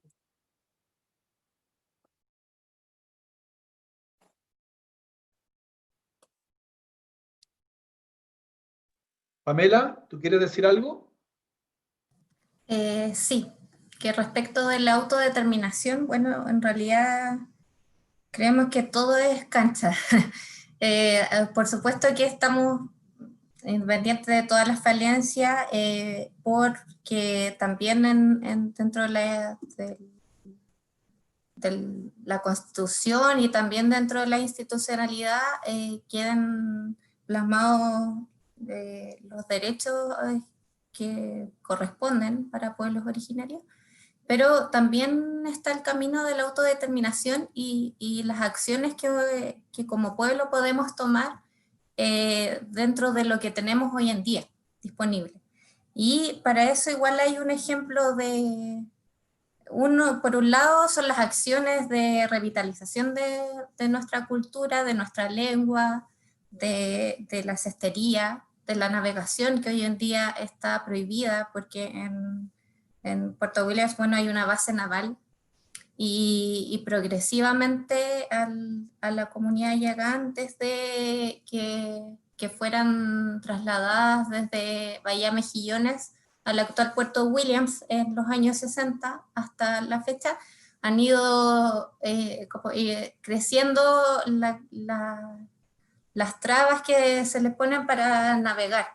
Y hoy día hay un montón de exigencias. Antiguamente nuestros ancestros andaban en canoa, luego en chalupa, y todos navegaban, mujeres, hombres, niños, niñas. Y hoy en día no es así, hay que tener unas embarcaciones de tal tipo, un montón de implementos, hay que sacar carnet. Por tanto, en realidad quienes han podido seguir navegando en general son los hombres que se dedican a la pesca, y las mujeres hemos quedado atrás con eso. Y hay algunas iniciativas con el Museo Antropológico Martín Gusinde, en que hemos podido salir a navegar las mujeres, y también es parte de la autodeterminación y de recuperar nuestras prácticas, que hoy en día quizás hay gente que, no sé, pues con los que nos cuestionan qué tan yagán somos porque no hablamos la lengua, porque no navegamos. Eso tiene también un motivo que tiene que ver con vulneración de derechos. Entonces es una doble vulneración, una que en algún momento se nos prohibió y hubo una interrupción, digamos, no pérdida, sino interrupción de esta transmisión de conocimientos que siempre tienen esta posibilidad de volver a surgir. Pero también de cuestionarnos por lo mismo, de quizás quitarnos el valor o la pureza de nuestra identidad. Y por otra parte, hay un que se llama Protocolo de Buenas Prácticas del pueblo, del patrimonio cultural indígena del pueblo yagán, que es una declaración que fue realizada con apoyo de la Subdirección Nacional de Pueblo Originario del Servicio Nacional del Patrimonio Cultural, del Ministerio de las Culturas, pero también habla de un ejercicio de autodeterminación en este documento como comunidad, de manera colectiva. Está plasmado lo que como comunidad entendemos por nuestro patrimonio, y también un poco rayar la cancha, poner ciertas reglas a terceros que quieran aproximarse a nuestro patrimonio, porque también dentro de eso y de la colonización y el paternalismo también ha habido muchas vulneraciones. No sé, pues utilización de nuestra, no sé, pues de fotografía, sin autorización de audios, de videos. Hay mucho del patrimonio yagán que anda por ahí dando vueltas como souvenir, así, no sé, folclorizando la cultura, y en realidad es como súper violento, porque si uno mira la historia del pueblo yagán, la llegada del europeo, de Occidente, fue bastante reciente. Fue así, fines de 1800, principios de 1900, entonces no hay tantas generaciones. Entonces esas fotos como antiguas que uno ve a veces como sin título, no sé, nuestros bisabuelos, nuestros tatarabuelos, familia, son nuestros álbumes familiares. Entonces también en ese documento pudimos poner reglas tanto como uno, el reconocimiento de que existimos, que no nos digan más la última, que cualquier utilización del patrimonio, de historia, memoria, fotografía, lo que sea, tiene que ser con autorización nuestra, y también las versiones de historia tienen que estar validadas por la comunidad, así como cada quien que haga un proyecto tiene que consultar primero, porque es parte de nuestro patrimonio. Primero, si nos interesa, si nos es útil, si queremos participar. También el tema de la navegación, de la cestería, que no se hagan pasar, si van a hacer un cesto con juncos, con los puntos yaganes, que no digan que es artesanía yagán, sino son gente que pertenece al pueblo, etc. Y también establecer un poco las reglas también para, ya sea instituciones o privadas que quieran trabajar con la comunidad, que cumplan algún plazo de solicitar reunión con la debida antelación y de agendar, porque también hubo un tiempo en que la agenda de la comunidad la estaba marcando externos. Y era como, no sé, hoy día estamos llegando, juntémonos a las 7, entonces es una gran sobrecarga y es como un trabajo adicional para cada uno de los integrantes de la comunidad, estar al tanto de todas las temáticas. Entonces un poquito poner en orden y establecer las reglas de los estándares que nosotros estimamos que se deben cumplir para aproximarse al patrimonio que pertenece a un pueblo, y que tiene que ver un poco con los derechos colectivos y de qué manera podemos ejercerlos igual dentro de la normativa que hoy existe, y que ojalá el día de mañana estén reconocidos en la Constitución y tenga que estén más establecidos y no tenga que ser como tanto explicación, lucha, pero es un punto de partida de lo que se puede hacer mientras tanto.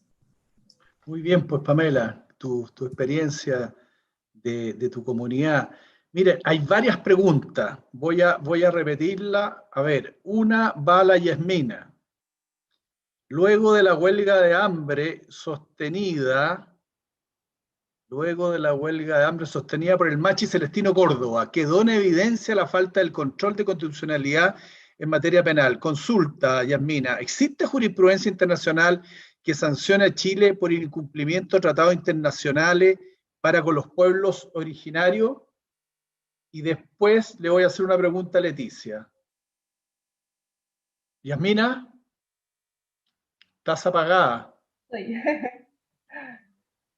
Ahí. Sí. Bueno, a la pregunta en concreto, y obviamente para que exista una jurisprudencia respecto del caso que indica Paulina es difícil, ¿cierto? Porque eso es muy, más o menos reciente, por decirlo de alguna manera.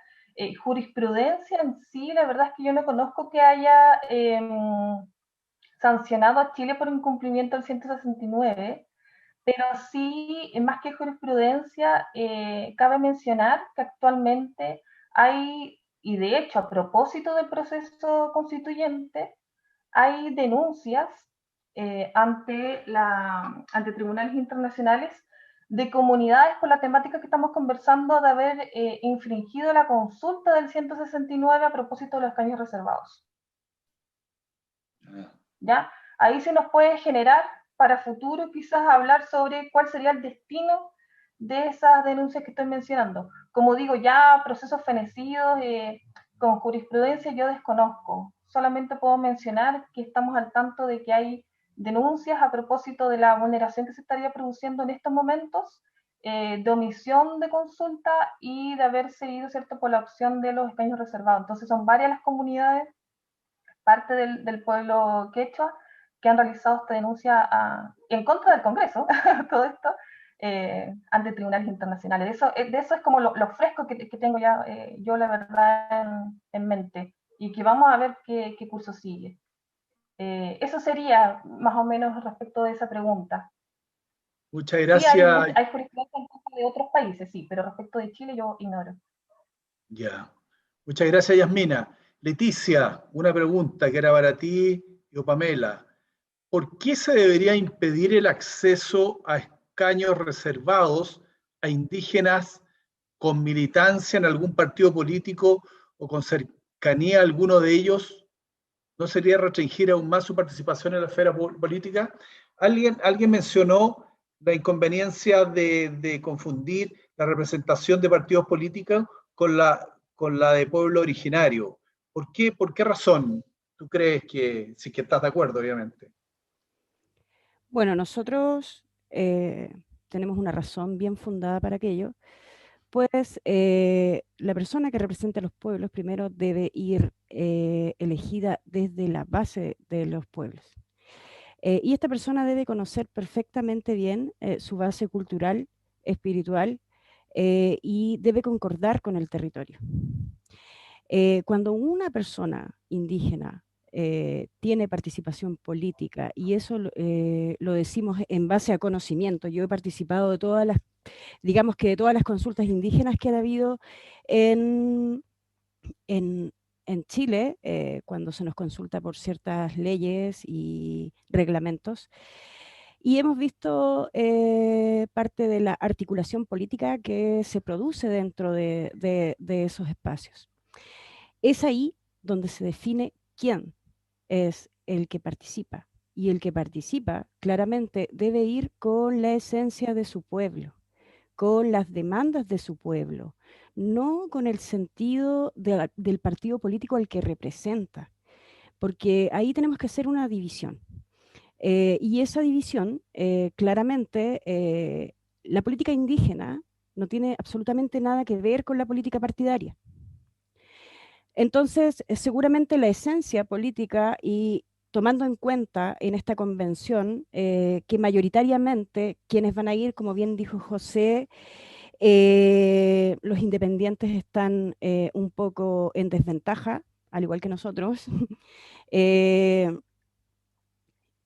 Creemos que por la fórmula solamente van a subir personas que pertenezcan a partidos políticos. Además, si no se aprueba la ley de independientes, o sea, los independientes, ¿cuántas no van a tener siquiera una gran posibilidad de llegar allí? Es lo mismo que nos pasa a nosotros. Es por eso que se propuso que, y la verdad es que gran parte de los que estaban dentro de esa mesa de diálogo aceptaron esa indicación.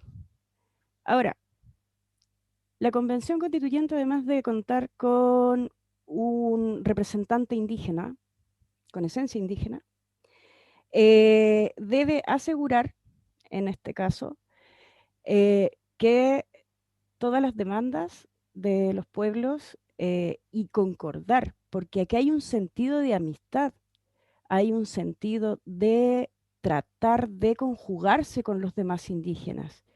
Y ese conjugarse con los demás indígenas se encuentra dentro de la espiritualidad, no dentro de la política partidaria. Esas son las razones por las que quizás pueda parecer extraño que se proponga aquello, pero hay razones para eso. Hay razones que la experiencia nos ha dado a través de las distintas formas de participación. Y esta, por lo menos, es muy nueva para nosotros y, como indiqué antes, representa un retroceso frente a los derechos adquiridos de los pueblos indígenas dentro de lo que hoy es el Estado de Chile. Eso. Muchas gracias. Una pregunta para el panel, que es, en base al derecho comparado, la experiencia internacional, ¿conocen algunos ejemplos de orgánicas constitucionales plurinacional que hayan sido adoptadas a los procesos constituyentes con participación de pueblos originarios? Algo se mencionó respecto a Bolivia. Yo no sé, José, si tú pudieras contarnos la experiencia comparada en eso. Sí, tal vez partiendo del orden de las preguntas sobre la jurisprudencia internacional que haya condenado a Chile en base a tratados internacionales aplicables a pueblos indígenas. Y la verdad es que sí existe un caso muy emblemático y muy importante, que es el llamado caso de los Loncos, digamos, de un total de 7 autoridades tradicionales mapuche que fueron condenadas por la utilización de legislación antiterrorista y que incluso cumplieron diversos periodos de condena, que recurrieron ante el sistema interamericano, y en el 2014 la Corte Interamericana condenó a Chile en base a la Convención Americana de Derechos Humanos por el incumplimiento de derechos como debido proceso, acceso a la justicia, igualdad y no discriminación, sanciones, digamos, restricción de derechos políticos, y ordenó al Estado de Chile la anulación de la sentencia, y algo que ocurrió finalmente el año pasado en una autoacordado unánime de la Corte Suprema, en que se anuló una sentencia anterior. También alguien en el chat menciona el caso de Ralco, donde en realidad lo que hubo ahí fue un acuerdo amistoso, de más que una sanción, por la denuncia de mujeres pehuenche, por la construcción inconsulta de este proyecto central hidroeléctrica Ralco, que derivó en compensaciones y en un acuerdo que implicó la ratificación del 169, la creación de una comuna en Alto Biobío, y también ciertas medidas políticas de política indígena. Ahora, respecto a los otros temas, efectivamente, yo señalaba que en las tendencias del constitucionalismo latinoamericano, el primer momento es el reconocimiento de la multiculturalidad influenciada por el pensamiento liberal, mucha influencia de Canadá, pero, y es una política o un planteamiento que administraciones como la de Bachelet promovió, pero esa multiculturalidad no alteró las relaciones entre pueblos indígenas y Estados, y Bolivia y Ecuador se definen como estados plurinacionales. Un estado que tiene varias naciones, y particularmente Bolivia crea una orgánica constitucional plurinacional. Por de pronto Bolivia se identifica en la Constitución como República Plurinacional de Bolivia. La Asamblea Nacional es plurinacional y hay mecanismos para la integración del pueblo indígena. Yo señalaba, hay un tribunal constitucional plurinacional, hay un sistema de justicia plurinacional. Ahora, ya señalaba que no siempre esto se ha traducido en cambios en la relación entre esas naciones, pero son procesos graduales. Hay una pregunta que tiene que ver con la equidad de género. También, no sé, disculpa, Sarko, si me anticipé, pero la estaba leyendo en el... Sí, está muy rápido. Bueno, oye, pero es que acá. aquí hay un señor que me cuesta pronunciar, pero es como Keyek Shekorok Yewa Yowar, que le pregunta a Leticia, ¿qué opina de los escaños supranumerarios? ¿Cree que afecta el juego en el quórum de 2/3? ¿Cree que la propuesta de descentralización en base a la elección de un gobernador regional pueda subsanar la participación política territorial del pueblo cahuáscar? Y además una pregunta, Leticia, ¿tú crees, y también con lo que hablaba Pamela, con su realidad en Puerto Williams, ¿usted cree que una buena solución sería una participación con escaños reservados en consejos municipales, por ejemplo, o en un consejo regional, como quien plantea la pregunta? Leticia, te paso la palabra. ¿Qué opino de los escaños supranumerarios? Bueno, los escaños supranumerarios están dentro de esta situación política, ¿verdad? Por lo tanto, creo que la discusión sobre escaños supranumerarios o cualquier otra discusión escañosa sigue vulnerando nuestros derechos, pues si hubiese habido una consulta indígena, como dije antes, la participación la hubiésemos decidido nosotros y quizás no dentro de la propia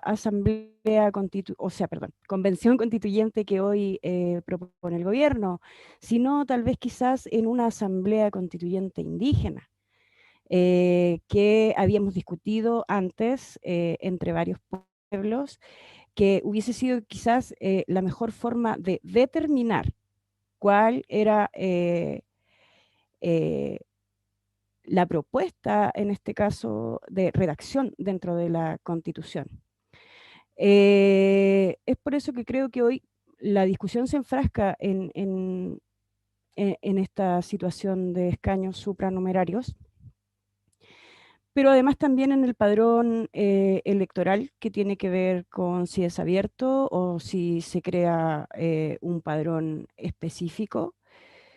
Creo que es muy importante mencionar allí que sería algo que es uno de los peligros a los que nos enfrentamos nosotros, estando la industria aquí latente, es que si el padrón está abierto, por ejemplo, se pueden comprar votos fácilmente entre los trabajadores. La industria tiene capacidad para eso. Ya se ha hecho en el norte con las mineras. Y realmente pienso si tendrá validez, por ejemplo, un escaño que sea elegido por personas no cahuéscaras, es decir, no va a estar elegido en el pleno del pueblo. No sería representativo aún cuando ese escaño tenga el apoyo de una comunidad, como dice hoy la indicación.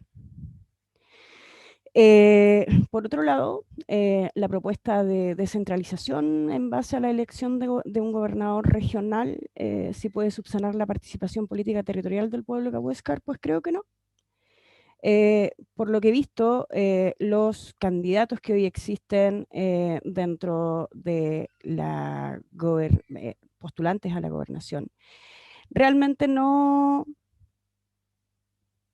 han sido unos buenos aportes en el tiempo que estuvieron en la intendencia, por ejemplo.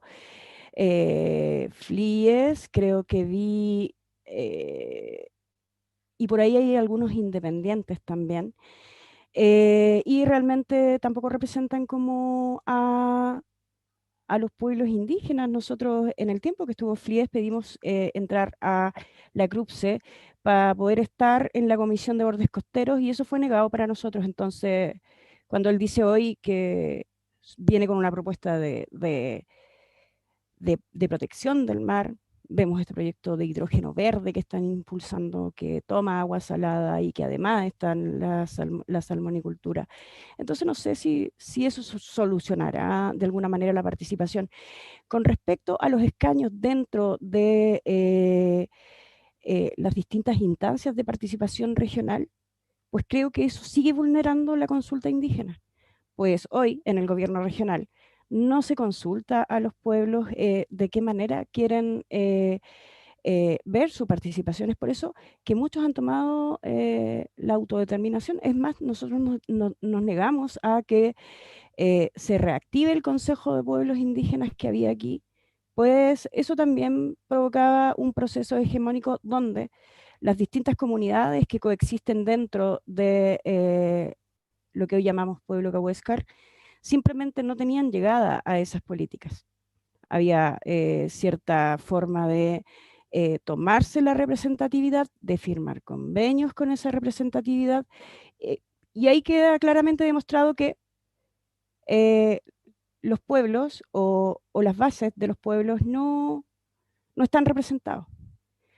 Es por eso que pienso, y además siempre se da este juego de proceso de eleccionario, también de acarreo, porque aquí existe. Pero independiente de cómo hayan sido o cómo serán los tipos de participaciones, creo que es necesario mantener la participación real y las formas en que éstas están planteadas dentro de las comunidades. Quizás sea un poco más colonizador entrar en esos estatus. Quizás no tengan mucho que ver con nosotros, así es que yo creo que como soluciones, no. Pienso que la autonomía y la autodeterminación dependen, en este caso, de cada comunidad, porque yo aquí estoy hablando por la comunidad de Cahuéscar, Nómades del Mar, y también un poco quizás por las comunidades en la defensa del mar, que hemos tomado ese tipo de decisiones. Muchas gracias, Leticia. Oye, ya estamos terminando, porque el peligro es que se nos vaya gente, si se ha ido alguna, y eso es lo peor que le puede pasar a un conversatorio, que se quede sin conversando. Oye, hay una pregunta, José, a ti te hicieron esta pregunta respecto a considerar equidad de género y territorial en los 24 escaños reservados indígenas. ¿Se puede considerar equidad de género y territorial estos 24 escaños reservados? Sí, la verdad es que el proyecto considera este criterio de paridad de género que también está en los convencionales no indígenas. Los criterios son muy claros en el caso de los pueblos que eligen más de un representante. Estoy leyendo el párrafo del último proyecto, el segundo informe de la Comisión de Constitución, y tiene una propuesta para los pueblos que eligen un solo representante. Sin embargo, debo confesar que no sé si por el cansancio del día que no lo entiendo y que en verdad es bien complejo, digamos, porque si solo eligen uno, o se da una equidad entre distintos pueblos, digamos que eligen uno, pero al interior de un solo pueblo es más complejo. Ahora, en relación a esa pregunta, veo que también hay otra pregunta, pero no sé si me la quieren Sí, hacer. no, vamos a ir a la Yasmina también. Oye, y vamos a ir terminando. Yo creo que esta sería la última de las preguntas. Yasmina, aunque dice que es para todos, también pueden opinar todos, vamos a hacer la última ronda, ¿ya? Y ahí pueden opinar también y hacer comentarios que nos han hecho durante, se les quedó o nació también del mismo conversatorio. Pero la pregunta, Yasmina, es respecto del reclamo al territorio indígena.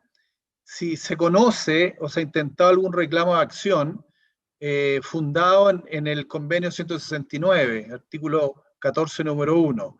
Y ahí lo preceptúa, no lo voy a leer. Tú eres bien experta en ese convenio, así que lo debes conocer.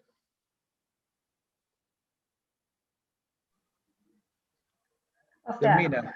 sí, te escucho.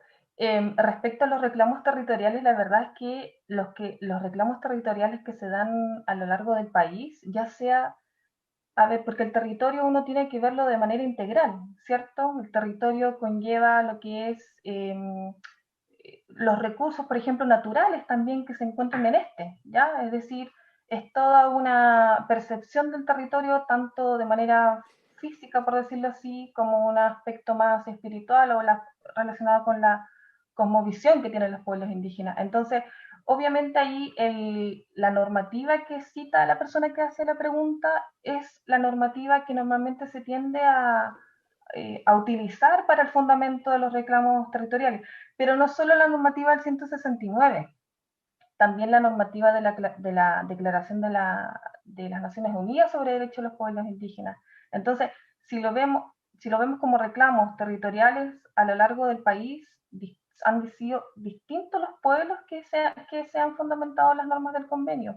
Tenemos el caso del norte, por ejemplo, cuando vemos los conflictos entre la industria minera y el agua, vemos bajando, ya que voy digamos, a seguir como un poco el territorio, ya si nos vemos, por ejemplo, en la parte de la zona más centro para uno, quizás en la Araucanía, los reclamos son en base también al convenio, ahí también tenemos conflictos, ¿cierto?, con actividades extractivistas, quizás más relacionadas con forestales, y si vamos bajando, y bueno, tenemos acá nuestros protagonistas, que son los representantes de las comunidades indígenas, que no solo obviamente con el convenio 169, también con las otras normativas que hemos indicado, pero en definitiva son las que se invocan cuando se quiere proteger el territorio ancestral. ¿Ya? Entonces, no sé si respondo ahí la pregunta, pero esa norma forma parte del bloque de derechos reconocidos de manera internacional. Muy bien. Leticia, Pamela, ¿quieren comentar algo? Sí, un poco igual respecto de las otras preguntas anteriores que habían quedado un poco en el tintero, y concordando igual con que quien sea que ocupe estos escaños, que esperemos que este tema se resuelva y se den, y tiene que ser alguien que sí o sí represente a sus bases, que represente a las organizaciones, la voz de la comunidad, que sea un representante y no alguien que tenga conflicto de interés. Y por eso es la importancia de que efectivamente sea alguien que tenga el respaldo y que luego sea la voz y no sea alguien que tome las decisiones por sí mismo o de acuerdo a intereses de partidos u otros que puedan influir. Y también el tema de la descentralización, si se resuelve con un gobernador, eso yo creo que no. Y quizás el tema de la descentralización igual da para un nuevo conversatorio, porque es un tema súper amplio. Pero igual yo creo que uno de los tantos temas que se debe resolver y que podría propiciar que efectivamente pueda llegar o aumentar el grado de descentralización es que exista una participación efectiva y vinculante. Y eso no tan solo con pueblos originarios, sino que con la ciudadanía en general. Porque en realidad muchas veces este tema de la participación se toma como algo, un checklist, así, de ya hicimos la reunión y le tomamos el parecer y después de todas maneras vamos a hacer lo que teníamos pensado. Entonces, el tema participación es súper importante y también tiene que estar en el proceso constituyente. Y quizá pensándolo no solo en los pueblos originarios, sino también los demás constituyentes, que como están las cosas van a representar intereses de partidos políticos. La idea es que llegando a las elecciones en abril, ojalá se pueda destrabar lo más posible y se pueda correr el cerco, digamos, y propiciar que efectivamente los constituyentes haya gente que esté representando colectivos, organizaciones, gente de base, y que no sea la voz de uno o de un grupo pequeño, sino que se puedan visualizar las necesidades y que se respeten los derechos de toda la diversidad que existe en el país. Muchas gracias. Leticia, ¿quieres decir algo?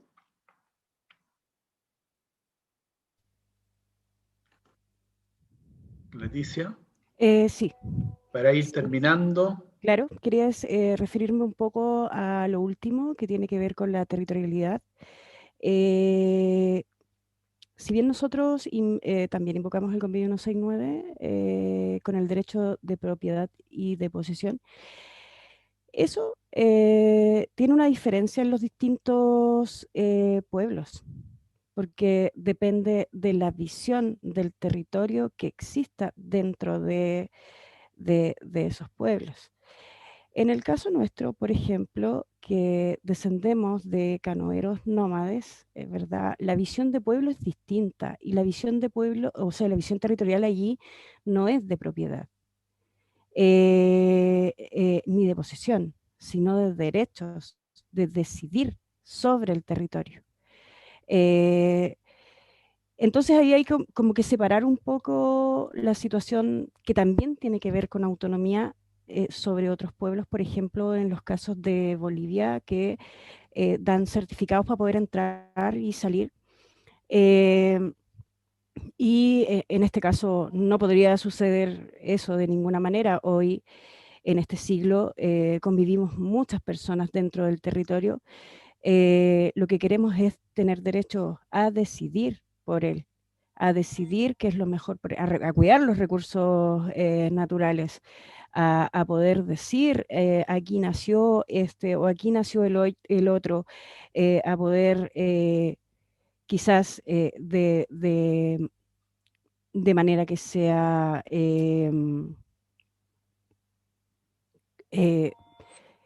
¿cómo se dice esa palabra? Lo olvidé. Bueno, en fin.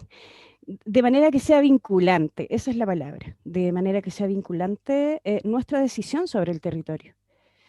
Eso es más o menos a lo que invocamos nosotros y para eso usamos la ley Lafkenche, con la que estamos en este caso reivindicando los espacios y que nos reconoce el derecho de uso constitucionario.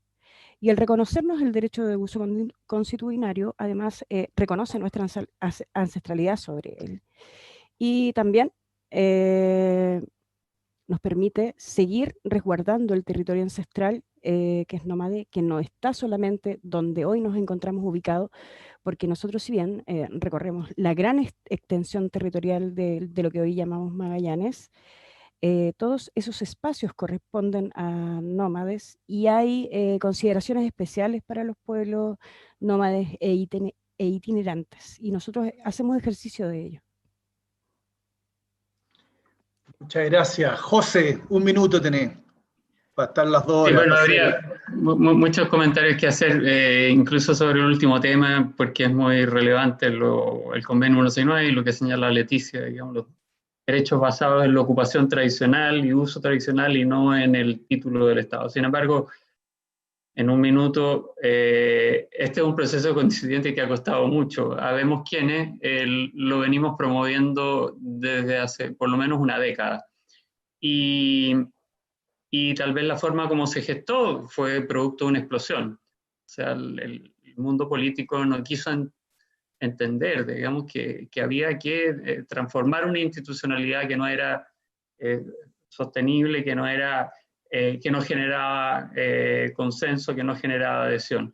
Y en ese contexto, si bien este proceso no se ha dado en las mejores condiciones, cada pueblo tiene que determinar si cree que a través de ese proceso puede transformar condiciones estructurales para ejercer sus derechos de participación, de libre determinación, de desarrollo pleno, no solo en el sentido material, sino que también en el sentido del buen vivir. Y yo pienso que a pesar de las deficiencias que tiene, los avances que han habido en género fue producto del movimiento de las mujeres, en independientes, producto de independientes por el apruebo, y de pueblos indígenas también por la Agencia de Pueblos Indígenas y por la movilización de pueblos indígenas. De modo que ahí hay un gran desafío y cada pueblo tendrá que decidir si quiere participar o no libremente. Yo pienso que Chile tiene una enorme deuda con pueblos indígenas, no es algo ya que todo el mundo dice, pero en el caso de los pueblos de los canales australes, una deuda inmensa, digamos, que incluso llevó a prácticamente el exterminio. De modo que la participación de estos pueblos en ella tendría un significado muy potente. Decirle a la sociedad chilena que nunca más, sin los pueblos indígenas y nunca más procesos de exterminio, y cambiar las estructuras del país desde ahí, y participar puede ser una ocasión para esa transformación. Bueno, muchas gracias Yasmina, Leticia, Pamela, José, por las muy buenas exposiciones, por muy buenas también comentarios y experiencias vitales de autodeterminación, como lo señalaba Pamela, Leticia, y la verdad que ha sido tremendamente, por lo menos para mí, tremendamente gratificante y muy enriquecedor, porque este va a ser un tema que tiene que estar incluido en la nueva Carta Fundamental. Yo quiero volver a agradecer a Cristian Figueroa, que es el director regional del Instituto Nacional de Derechos Humanos. Cristian, gracias. Yo sé que tú ayudaste gracias también para que haya participado Pamela y Leticia. ¿Ah? Encantado, y nos nutrimos con estos tremendos expositores y creemos que este tipo de ejercicios fortalecen no solamente el proceso reflexivo, sino que fortalece la democracia. Así es que encantado de estar y de sumarnos y de que nos hayan dado este espacio y nos hayan invitado. Así que encantado y ojalá que se den nuevamente otros espacios de este tipo. Sí, sí. Bueno, desde ya decirte que estamos pensando en preparar también un conversatorio sobre igualdad de género, así que ustedes también van a tener bastante que aportar en esa materia. Bueno, hasta luego y gracias a todos. Muchas gracias por la invitación. Que estén bien. Chao, chao. Chao, Saludos. todos. Gracias. Chao, Leticia. Encantado. Chao, chao. Chao. Gabriela. A la Chao, Leticia. Yala.